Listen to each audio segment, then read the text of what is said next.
Hello everyone. Today the topic of our discussion is food production. How food is produced. Now this production of food is requiring the cultivation, the growing of crops, processing of it, storing of food. Now all these, the production of food is the basic requirement for human life. Now as the number of advances that in technologies are made for the agriculture processes, processing of food, storing of food. Now all these are resulting in the helping of mankind.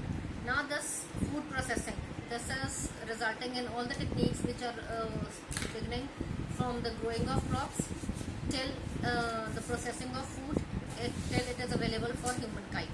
Now this food production, it involves two basic aspects. First aspect is farming and second is processing of food. Now in farming we have agriculture, we have horticulture, we have poultry farming and we have livestock farming.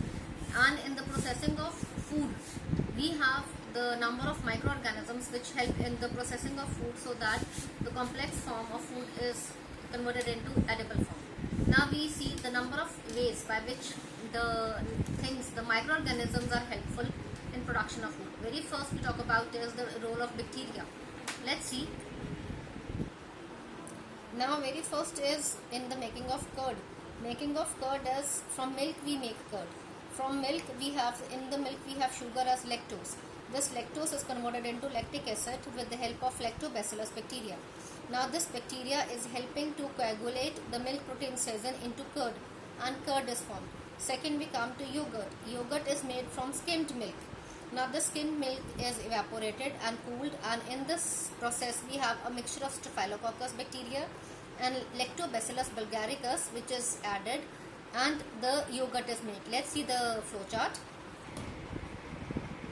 Now from the raw milk the milk is skimmed and the fat is separated by drying, and in the skimmed milk we have the mixture of the bacteria, that is a Lactobacillus and the Staphylococcus bacteria which is added to skimmed milk, and the non-fat yogurt is formed. Now we come to cheese. Let's see the flow chart. Now let's see for the production of cheese. For cheese we have the pasteurized milk, that is to the pasteurized milk we have added Lactobacillus bacteria. This Lactobacillus bacteria is converting, it is helping to coagulate the milk protein, that is casein, into curd, and this curd is the semi-solid part which is separated from the fluid, and that is added with the help of bacteria. The second part of bacteria is added, and that is helped to give the flavor of the cheese. Yes, now we come to the next part, that is now we come to that bacteria is helping in the flavoring of butter also. In the butter, into the cream, the number of bacteria is added to give the required flavor, and then it is helping in making of pickles also. In agriculture, in the production of crops, ammonifying bacteria is very helpful, because this ammonifying bacteria is the dead remains of plants, that is the proteins are converted into ammonia, and this ammonia is converted into nitrates with the help of nitrifying bacteria, and this nitrifying bacteria is helping to increase the fertility of soil. Yes. Then we come to the role of fungus in our industry.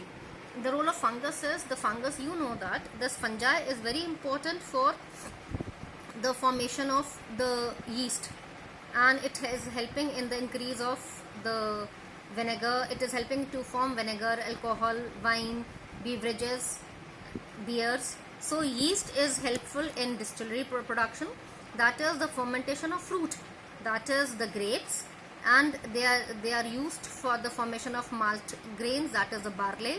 Even molasses is used to form beverages. Second, it is used in formation of in the baking industry. In baking industry we are helping the fungus, that is the yeast, in the formation of bread, in pastry, to form to make it more, giving it a spongy texture, soft texture. And then it is even this yeast is used to raise the dough for idlis and dhoklas and bhaturas, and then it is helpful in making of vinegar. Vinegar, we all know that this is helpful for the grape sugar, no? It is helping to break down the grape sugar into alcohol, and this alcohol is converted into vinegar with the help of lactic acid, the acetic acid bacteria. and this acetic acid bacteria is the helping it to make acetic acid, that is the vinegar. And then we come to very edible form of fungus, that is the mushrooms. Now these mushrooms we have seen, the edible mushrooms are Moschella and Agaricus, and the white button mushrooms we have oyster mushrooms, we have stray mushrooms. Now these mushrooms are edible, but some deadly mushrooms are also there as death cap mushrooms and toadstools. So the mushrooms should be we should buy them from a reliable source. Thank you so much.